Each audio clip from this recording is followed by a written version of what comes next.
Vlad TV is getting more backlash than usual after making certain comments during his interview with DJ Akademiks. One of the initial comments made during his interview that people weren't too receptive towards was when Vlad TV revealed a conversation he had with Rich Homie Quan. Now, Vlad qualified the comment before saying it. He said that he was going to take this conversation to his grave, but now that Rich Homie Quan passed away, he feels like he could share it. Conversation with Rich Homie Quan before he died. I was going to take this one to the grave, but he died. Yeah. So I'm able to talk about it. But like with Quan, George Chidi had brought up in our last interview that this whole thing was about Quan not wanting to sign to Birdman, to Young Thug or whatever else. Rich Gang. Yep. And they started to pressure him, and Nut got in the middle of it, and this whole situation was over that. And there's paperwork that was going to be brought up in court specifically over that, and George Chidi sent me the paperwork. And I said, I'm not going to put this out because me and Quan are cool. I did his first interview, so let me just talk to him about it. So I called him up. I'm like, yo, I got something important to talk to you about. He's like, all right, let's FaceTime. I'm like, cool, let's do that. And I'm like, listen, like, this is what I found out. This is what was mentioned in the interview. I'm cutting this part out. But they're saying that this whole thing was about you not wanting to sign, to Young Thug or Rich Gang or whatever. And then this is ultimately what led to, Nut getting killed. And he said, yeah, that's true. If you just scroll through the comments, people had an issue with this because they felt like if you weren't going to talk about it when he was alive, then you shouldn't have talked about it when he passed away. Somebody says, so when someone died, the same morals and principles don't apply. If you said you was finna take it to the grave, why the heck you doing speaking on it? Super lame, this man police. Yeah, like the regular allegations. Now, I disagree in terms of people thinking that Vlad TV shouldn't have spoken on this. Listen, bro, Rich Homie Quan had passed away.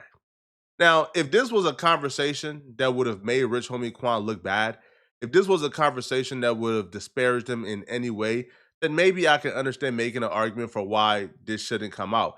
But if Vlad TV wasn't going to share it because Rich Homie Quan was still alive and he was still trying to work his way through the music industry and he didn't really want to pure the gas on Rich Homie Quan and Young Thug beef, then that's understandable. But once the man passed away, I mean, there's no way Rich Homie Quan and Young Thug can beef, bro. Like, one is dead and one is still alive. So him sharing it doesn't really disparage or affect Rich Homie Quan in any way. So that's why I'm not against Vlad TV sharing this. Now, the other parts of this interview that people had a lot of issue with stems from Vlad TV's identity. Now, Vlad TV is an openly and proud Jewish man. And being open and proud, you're going to speak up for your people and you're going to defend your people.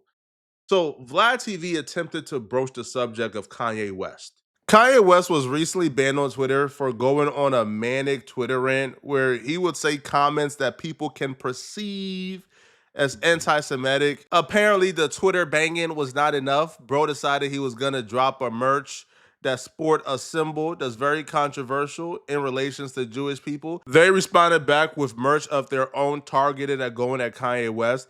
They even got a F Kanye mug. So these folks is really going to war, bruh. This Kanye West situation is really polarizing, especially among the inner cities and urban communities.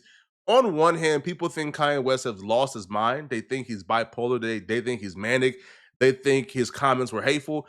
While on the other hand, there are people who believe that Kanye West has a larger message that's being ignored, and they're telling him to cook. Kanye will say something really insane and go on a manic rant, and then he will circle back and say something so profound that leaves people divided on the issue.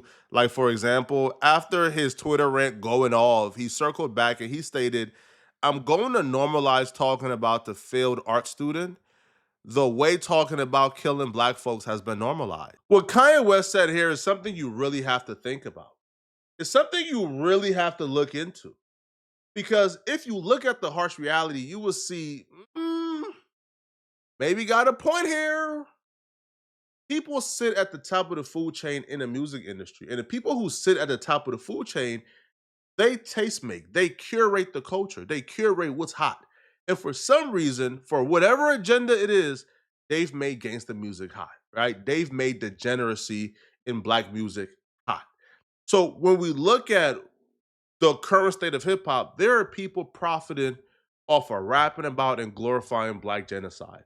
And Kanye West is asking the question of how come rapping, talking, glorifying, gloating about black genocide in your music and making a mockery out of the black traumas and the pains that come from those environments, how come that's allowed on social media? And how come certain people are allowed to profit off of it to no end? But when we talk about their pain or when we talk about certain people's pain, oh, it's a no-go. And you get banned and ostracized and blackballed from everything. That's the question he's asking. Now, whether or not you agree, you have to admit you have to at least think about it. So Vlad TV went on DJ Academics and Vlad TV responded back to this. And Academics actually confronted Vlad about this particular talking point. And it's Vlad's reaction to Academics confronting him about this talking point that got a lot of people upset. Told me he did, I wouldn't be surprised. That outfit, I would sit there with it, and I would start to push back. I'd be like, you know that chain that you're wearing, the swastika chain. I lost about 9 family members by that group that you're representing right now. Like my grandfather's, all his 9 siblings were killed by Nazis. I have a smaller family right now because of what you're representing. You know, you think those people like black people? When you see a Nazi out, a dude with a Nazi tattoo, you think he loves black people? You think he only hates Jews and loves black people? Like, you know, do you know what Hitler did? He sterilized every mixed person in Germany was sterilized so they don't reproduce because they're not trying to taint the superior race that Hitler was trying to create. They weren't necessarily always killing black people, but if you were German and black, you wouldn't be allowed to have babies. Yeah, sure. Like nobody, or at least I don't think anybody is agreeing with what took place. Nobody is disagreeing with how horrific it was. What people is pointing to is what appears to be a double standard when it comes to trauma with other groups and trauma with this group. Here's an example for YouTube. Within the first minute of this video, if I would have said the field art student's name, Hitler, if I would have said that, this video would have been demonetized, age restricted. I might got a strike. But if I would have said the name of any famous slave owner, I wouldn't have gotten demonetized, age restricted, or striked. If I would have said the name of any slave owner you know, YouTube wouldn't have cared. So a lot of folks will sit back and ask ourselves, like, oh, wait, hold up, bruh. Both is tragic. What happened to both groups is tragic, and they both rise to the same level of horror. But how come one group and their struggles and their pain is valued and weighted more than others? That's the issue here. Now, academics would eventually ask Vlad TV about Kanye West, talking points, and he will play devil's advocate. Answer that. What he tried to say in response to that, he said, "Well, listen." And I don't know if this is the sole reason. I think it's much more multifaceted because it's not. So he said, they make money off our pain, but they hate when we try to exploit their pain. And he uses this us versus them type of ideology. But what do you say to that? Where he's like, hey, listen, when it comes to, I guess he's speaking about black people. He's like, so every Jewish person makes money off of black pain? Really? Every Jewish person?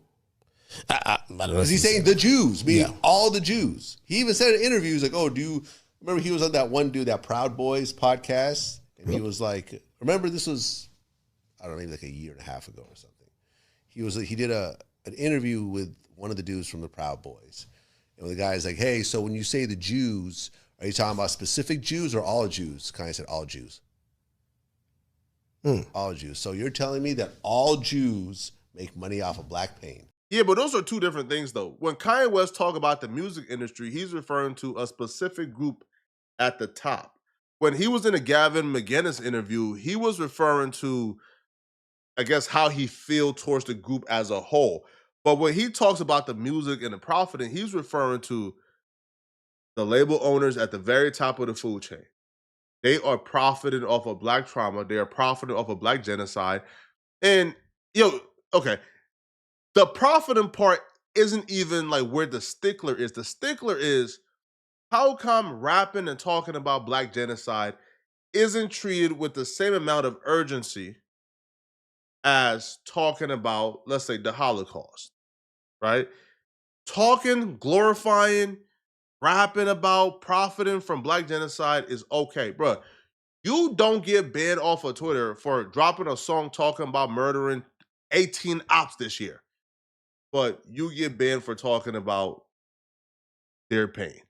And that right there is what I believe Kanye West's argument is. They're able to profit from it, but that's just one half of it.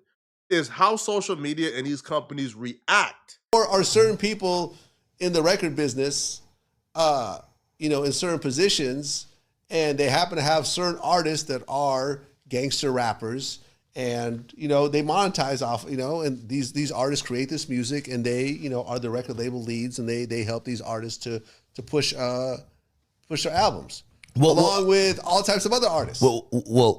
Just in his train of thought, how he was explaining it, he would be like, well, how could one be ignored? And as soon as I wear these symbols that exploiting pain of other people, now this is a bigger issue. Why are we causing a problem here when I do it, as opposed to when pain of black people are? So that means that there shouldn't be an uproar if I wear a necklace of a black man hanging from a tree. Like, you see what I'm saying? Like you're exploiting a symbol of violence, not just hate or disdain, actual lethal violence.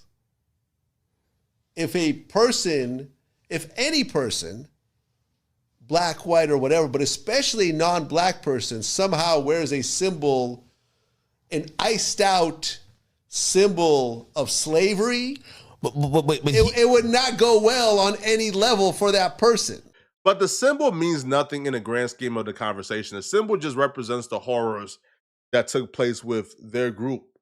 Just like if somebody is rapping about black genocide, rapping about black trauma, black pain, and then there's an overhead and an overseer from that particular group who is profiting from that, we now have to ask ourselves, bruh, how come our trauma is algorithm friendly? How come when you rap about black trauma, when you rap about black genocide, when you promote and glorify black genocide, is algorithm friendly? The algorithm isn't suppressing it, it's pushing it, it's promoting it. But when you talk about the other group's pain, when Kanye wears certain things, when Kanye West tweets certain things, that gets suppressed. And that right there is the root of the issue.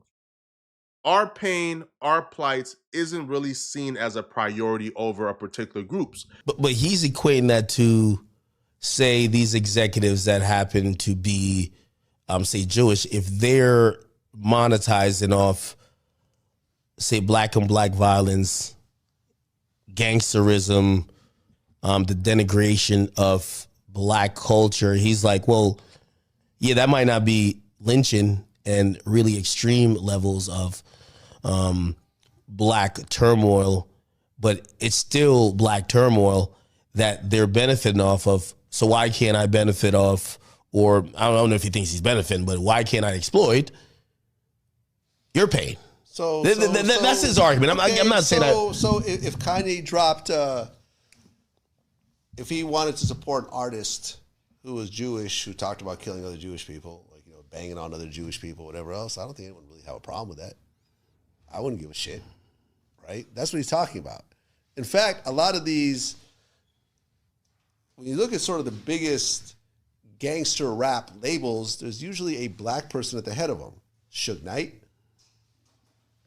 QC, Coach K and P, gangster rappers all on that label, right?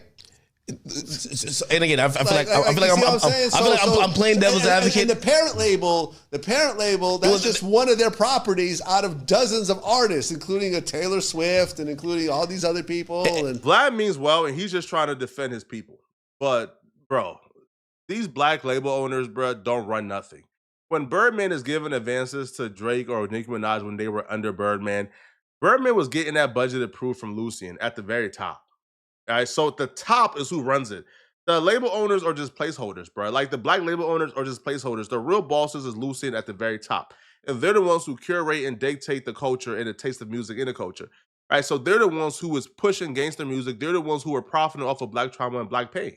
So yes, a black label owner is in place, but the real beneficiaries are the people at the very top. When Vlad TV says that these labels have multiple artists signed to them, they have different genres, they're not just focusing on hip hop. Hip hop isn't really their bread and butter. So hence, we're overstating the importance of hip hop to their bottom line. I would implore Vlad. Now, again, Vlad means well. I don't think like Vlad is being intentionally um, like deceptive. I do think Vlad just don't understand or probably got the facts wrong. Listen, don't take my word for it. There's a literal audio out there, man, of Lucian and Lior where they're breaking down and explaining how hip hop music is the literal foundation. And without the foundation of hip hop music at these labels, everything else that exists in the culture wouldn't be here, right? Country, rock music. So they speak on how important hip hop is. So I don't believe that, this is just one of the things they do among other things. I believe this is the thing they do. And because it's the thing they do, you have to ask yourself, man, how come they're allowed to profit off of black genocide, but when other people talk about their trauma, they get banned, deplatformed, blackballed, et cetera, man. But let me know what y'all think, man. I do think Vlad means well. I feel like Vlad TV is just speaking up for his people. I don't think Vlad means any harm, to be honest, bruh. So y'all let me know, okay? What do you guys think, man? Do y'all agree with Vlad or disagree with Vlad? Let me know, okay? And if you're still watching, man, click on this video somewhere on my screen to find out why LAPD just sent No Jumper a very scary message. Click on this video here to find out what I'm talking about. Out of here, folks. Peace.